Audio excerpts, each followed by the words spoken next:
Welcome back, Outlaws. On today's adventure, we stop by the cemetery for the ghost town of Grafton, Utah.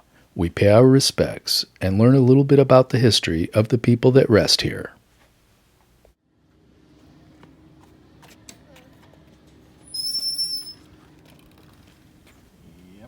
In the 4 years after Grafton's founding in 1862, death came in its usual manner, taking the young, the sick, and the old. Mary Lavina Andrus died at 1 year of age. Mary Jane York, 28, died of tuberculosis.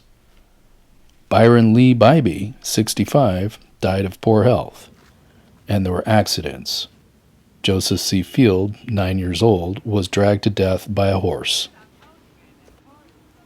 But when the year 1866 hit, the settlers must have wondered if their Heavenly Father had abandoned them. 13 people died in rapid succession, taken by epidemics, a tragic accident, and by the friction caused by when new folks rub against the old. Many headstones are missing. It's believed that 74 to 84 grave sites exist. The Grafton Cemetery also includes Southern Paiute people who worked and lived alongside early settlers.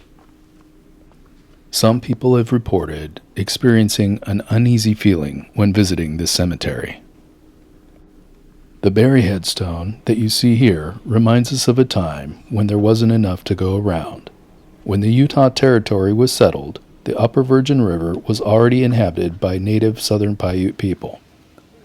Pioneers often settled the same places required by these native people for their subsistence. The competition for land and scarce resources led to conflict. At the same time, Navajo people living south of the Colorado River were squeezed between pioneer settlement in Arizona to the south and Utah to the north. In December 1865, Navajo raiders stole cattle and horses from Kanab and the Schertz Ranch at Perea. In January 1866, 2 ranchers were killed at Pipe Springs and their cattle stolen. Consequently, the Mormon militia killed Indians near Pipe Spring, and in retaliation, the Indians killed the Berries, who were traveling home to Berryville, now Glendale, on Highway 89. During this time, Mormon church leader Brigham Young ordered villages in southern Utah to coalesce into towns of at least 150 men. Grafton and other Virgin River towns were deserted as townsfolk consolidated in Rockville. Grafton farmers returned daily to tend their home fields, and by 1868, Grafton was resettled. This is Alonzo Russell and 2 of his several wives. If you want to know more about them and their story, check out our video on the ghost town of Grafton. One of Alonzo's daughters and a friend at the age of 13 and 14 were killed in a tragic swing accident and are said to haunt this cemetery today. The Ballard family suffered several tragedies and loss in the short time that they lived here. They lost many children to diphtheria and scarlet fever.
We hope you liked going on this adventure with us and learned a little bit about the history and the people of Grafton.